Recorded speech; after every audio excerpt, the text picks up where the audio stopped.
Mr. President, I want to take a moment on the heels of the comments by our friend and colleague from Georgia, just to look at some hard and fast numbers. We can conjecture here all we want about what's going to happen to the price of gasoline going forward. He suggested it go up by 100% or 150%. Who knows?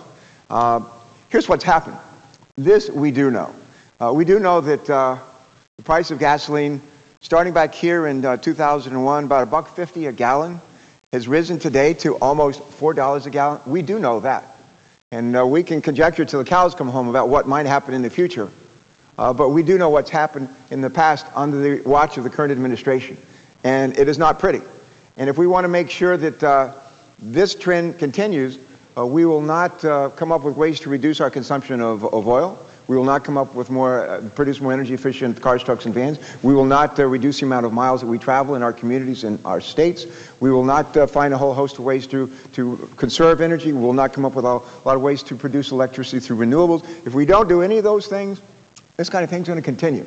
And our challenge here for us today is the way to make sure this doesn't continue is to pursue legislation along the tracks of that which is before us today in this week. I just want to begin today by commending the work of Senators Boxer, Senator Lieberman, Senator Warner, and others in developing this global warming legislation. I would just say to my colleagues, your initial bill was a good start, and I believe the version that's been brought before the Senate this week represents a significant improvement over that original proposal. The leadership of this troika is actually tripartisan leadership, a Democrat, a Republican, and an independent. But your leadership gives me hope that we will pass landmark legislation on this front, not this week, not this month, probably not this year, but in the not too distant future, well, hopefully when we have a new administration, regardless of who is president, who is more amenable, more understanding, and more supportive of addressing global warming. And I plan to do all that I can in the meantime, between now and then, to make sure that we don't lose that opportunity. As a lot of my colleagues may know, addressing global warming has been an important issue for me since my early days in the Senate. I think the facts are indisputable today. Our planet is growing warmer. We as human beings are a major contributor to that. My passion in this issue began about a dozen or so years ago when I met two doctors, Drs. Lonnie Thompson, Dr. Ellen Mosley Thompson, as they received something called the Commonwealth Award for Science in Wilmington, Delaware, for their pioneer work on global warming. The Thompsons are natives of West Virginia, as am I.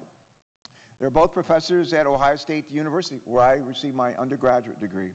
And both are world-renowned for their research on the effects that global climate change is having on glaciers and ice fields throughout the world.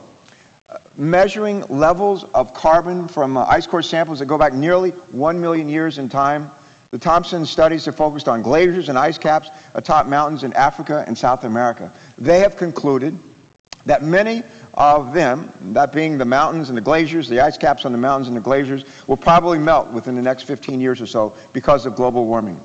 They fear that little can be done to save them, and it's up to us in this body to prove the skeptics wrong, to show that we can do something, that we can pull together, and we can address this threat to our planet.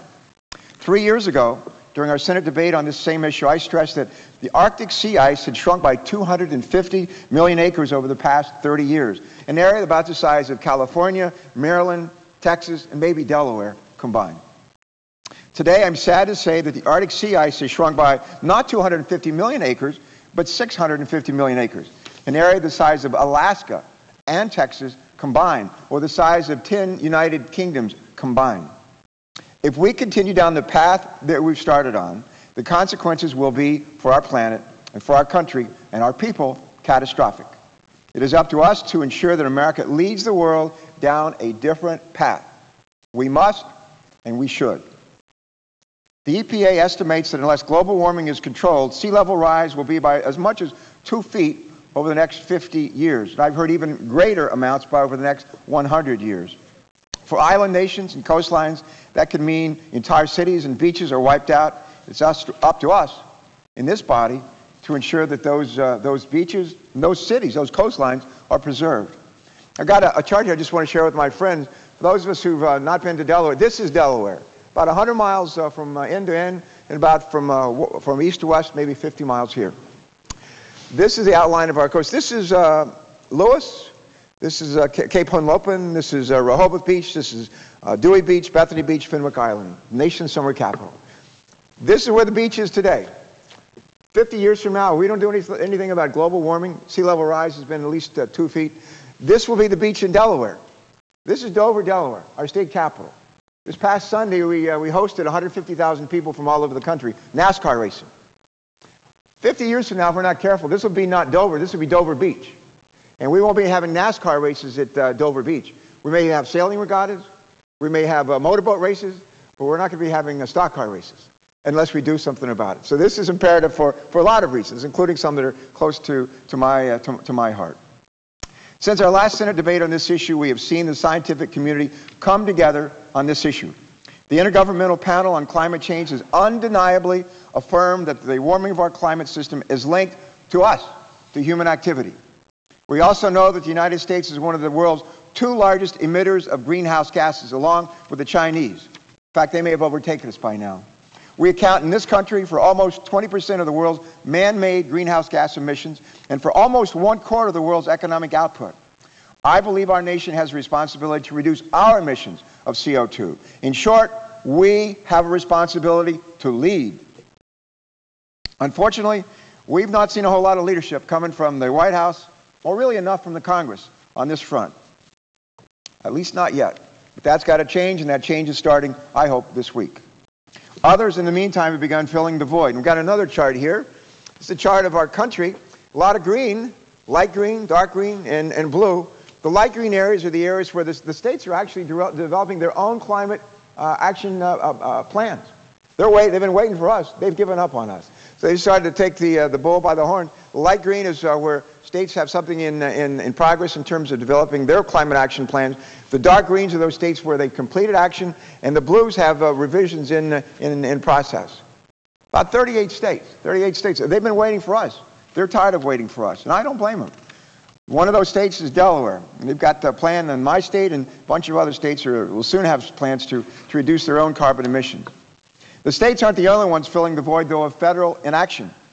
Fortunately, our nation's businesses, at least a number of them, are doing the same thing.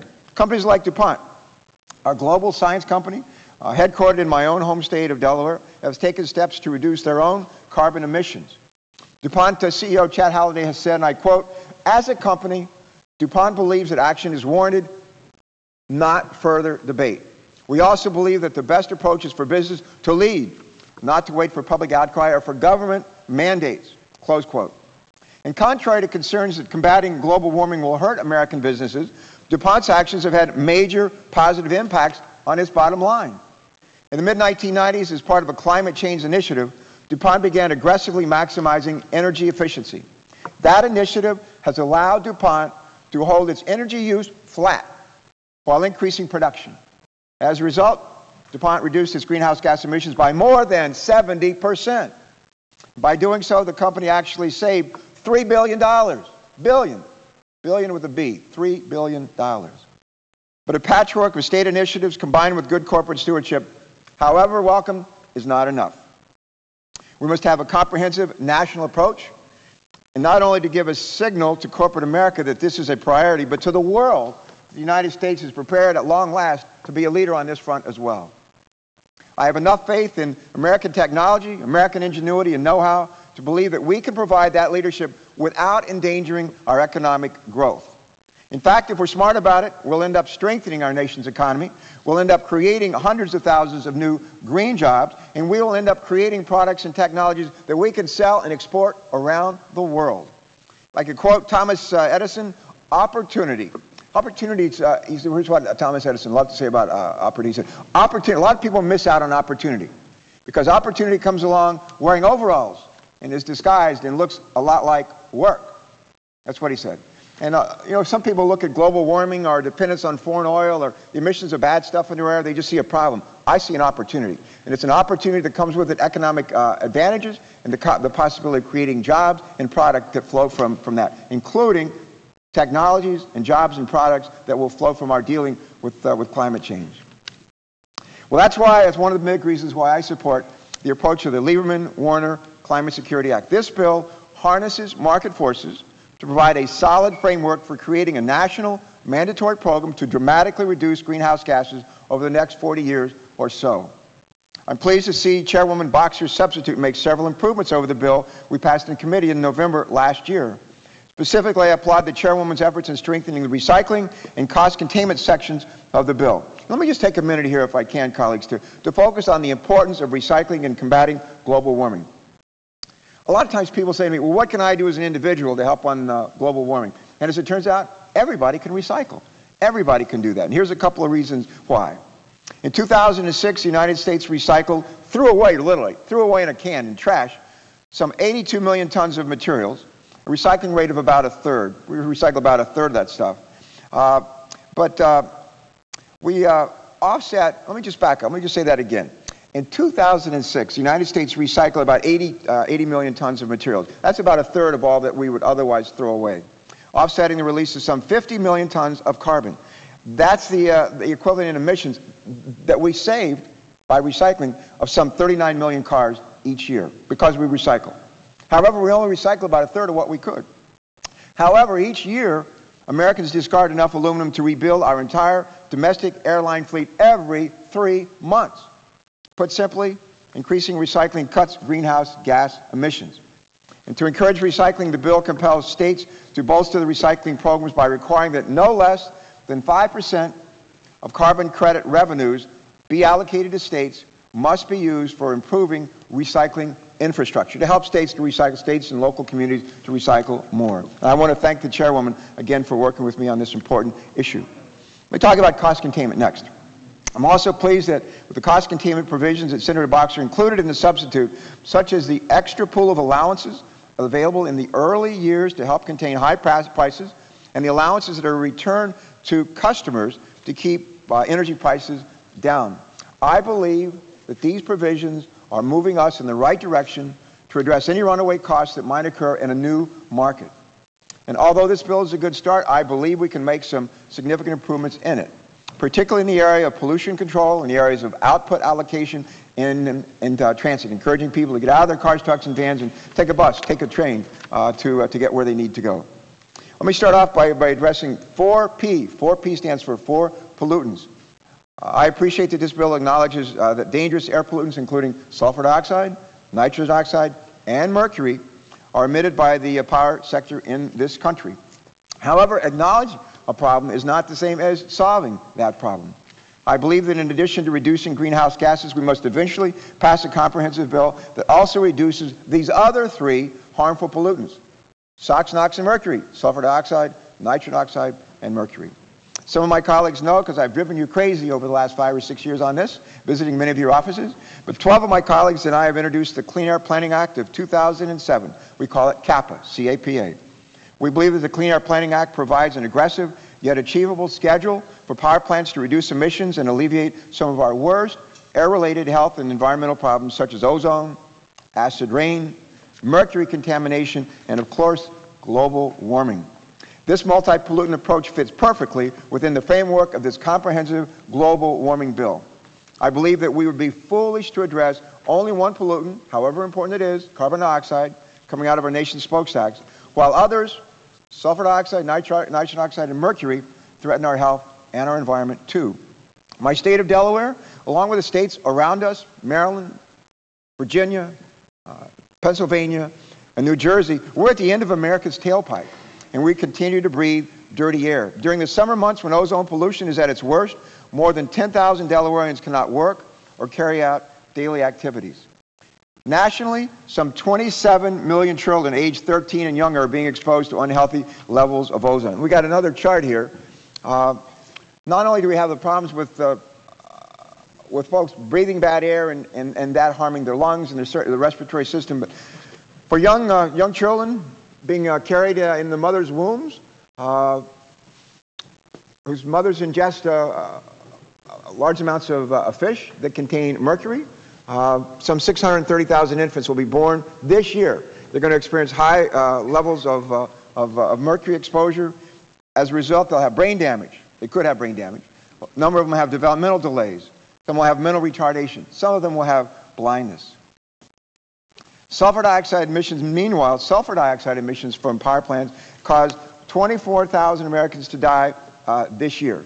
24,000 this year, 462 this week, 66 today, and one or two literally during the time that I'm speaking here today will die because of exposure to sulfur dioxide emissions from power plants.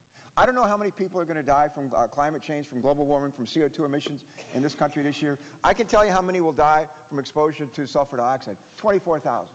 24,000. That's almost as many people who live in Dover, Delaware. 24,000 people. Fossil fuel-fired power plants are the single largest source of pollution that is causing these health problems. If we don't act to tighten our emissions of these pollutants, too many communities will continue to live with air that is unhealthy to breathe, and mercury will continue to pollute our communities and bring harm to pregnant women and to children. I believe it is not only the right thing to do, but also the economic thing to do. Strict caps for all 4 pollutants, not just CO2, but sulfur dioxide, nitrogen oxide, and mercury, can help drive technology toward a comprehensive mitigation rather than a piecemeal approach. And that is why I'm introducing an amendment, along with Senator Lamar Alexander of Tennessee, that achieves similar reductions for sulfur dioxide, nitrogen oxide, and mercury than in our Clean Air Planning Act, but are adjusted to fit the Lieberman-Warner timetable. The bottom line is, as we develop an economy-wide solution to global warming, we can't lose sight of the simultaneous need to enact stricter caps on mercury, on nitrogen oxide, and sulfur dioxide from power plants. Next, let me turn to something called output allocations, the way we allocate the credits to pollute, really the allowances to pollute and to emit carbon dioxide. I applaud this bill's provisions that provide important funding for zero and low carbon technology, as well as funding to encourage the commercialization of carbon capture and sequestration for coal-fired generation of electricity. Half of our electricity comes from coal-fired plants. We're going to use coal for a long time. We've got to figure out how to capture the CO2 that comes off of it and the other major pollutants as well, and the sooner the better. However, I believe that the Boxer substitute can do better to support clean and efficient power generation. I'm concerned this legislation still provides too many subsidies to dirty, less efficient power generation at the expense of new, clean technology. Global warming legislation should make wind and other renewable energy projects more